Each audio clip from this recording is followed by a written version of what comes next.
مسیح یسوع کے بابرکت فتح مند اور جلالی نام میں آپ سبوں کی سلامتی ہو۔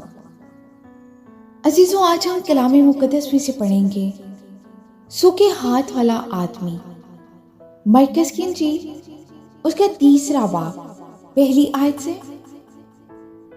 اور وہ عبادت خانہ میں پھر داخل ہوا اور وہاں ایک آدمی تھا جس کا ہاتھ سوکھا ہوا تھا، اور وہ اس کی طاق میں رہے کہ اگر وہ اسے سبت کے دن اچھا کرے تو اس پر الزام لگائیں۔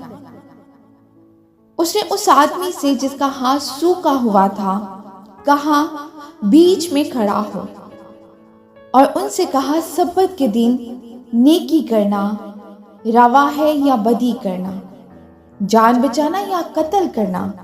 وہ چپ رہ گئے۔ اس نے ان کی سخت دلی کے سبب سے غمگین ہو کر اور چاروں طرف ان پر غصہ سے نظر کر کے اس آدمی سے کہا، اپنا ہاتھ بڑھا۔ اس نے بڑھا دیا اور اس کا ہاتھ درست ہو گیا۔ آمین، ہاللویا۔ پھر فریسی فی الفور باہر جا کر یہودیوں کے ساتھ اس کے برخلاف مشورہ کرنے لگے کہ اسے کس طرح ہلاک کریں۔ آمین۔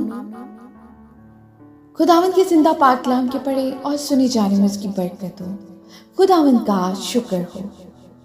عزیزوں، آج کے کلام کے وسیلہ سے خداوند ہم سب کو برکت دے اور ہم سب کلام کے پڑھنے یا سننے والے محض نہ بنے، ہم کلام پر عمل کرنے والے بنے۔ آمین۔